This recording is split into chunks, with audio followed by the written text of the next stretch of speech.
చాలామంది రకరకాలుగా చాలా మాట్లాడతారు, కానీ విచిత్రం ఏంటంటే నేను ఎవరిది నమ్మనండి. నేను ఎవ్వరి ప్రసంగము నమ్మను, చెక్ చేస్తాను. ఇది నేను మరొకసారి ఒక దగ్గర చెప్తే నేను దొరికిపోకుండా ఉండాలంటే ఇది అసలు దీనిలో ఏముంది, దీని ఎన్ని అబద్ధాలు ఉన్నాయి, ఇందులో ఎన్ని నిజాలు ఉన్నాయని నేను చెక్ చేస్తుంటాను. ఎందుకంటే నాకు జైశాల్ గారు ముందు చెప్పినటువంటి మాటలు, మేమందరం విన్నటువంటి మాటలు, ఎవరు చెప్పింది మేము చెప్పింది కూడా నమ్మకండి, అలాగుంటేనే నమ్మండి అని ఈ సూత్రం మనం చెప్పినప్పుడు ఇది మనం కూడా పాటించాలి.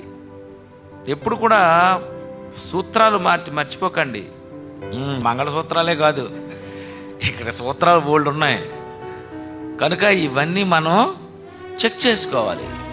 మీరు ఎన్నిసార్లు చదవండి, ఎంతమంది చెప్పనివ్వండి ఒక విషయం, ఇదా మేము వినేసాం ఇదా అని అనుకుని మీరు వెళ్ళిపోకండి. ఎప్పుడు మీరు అసలు అలా వెళ్ళకూడదు.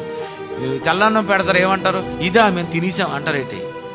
అయినా తింటారు. తెల్లన్నం దగ్గర లేనిది వాక్యం దగ్గరికి వచ్చేసరికి నీకు చిరాకు వచ్చేసింది చూసారా. మళ్ళీ తెల్లన్నం పెట్టండి, ఏమంటారు, ఇదా తినేసామండి.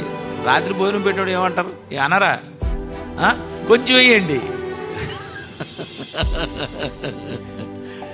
రైట్ అండి. బైబిల్ కూడా నేను అలాగే అనుకుంటాను. అయ్యో ఇందులో ఏదో ఉంది, ఏదో చెప్తున్నారు, ఏమైంది, ఏముంటుంది అని నేను చాలా టెన్షన్తో ఉంటాను. అసలు బైబిల్ చెప్తే నేను ఆ అమ్మాయి చెప్పినప్పుడే నేను వింటున్నానంటే మీకు అర్థమైపోవాలి. నాకు ఎవరు వాక్యం చెప్పినా నేను చాలా క్లీన్గా ఉంటాను. అది ఊసులు చెప్పినప్పుడు ఎలా ఉంటాం మనం, ఆవిడ సంగతి తెలుసా అంటే ఏటి చెప్పు కదండి. సేమ్ కనుక అలాంటి ఊసుల దగ్గర కూడా ఈ చెవి ఎలాగైతే ఇచ్చావో ఈ చెవి వాక్యం దగ్గర కూడా ఇవ్వాలి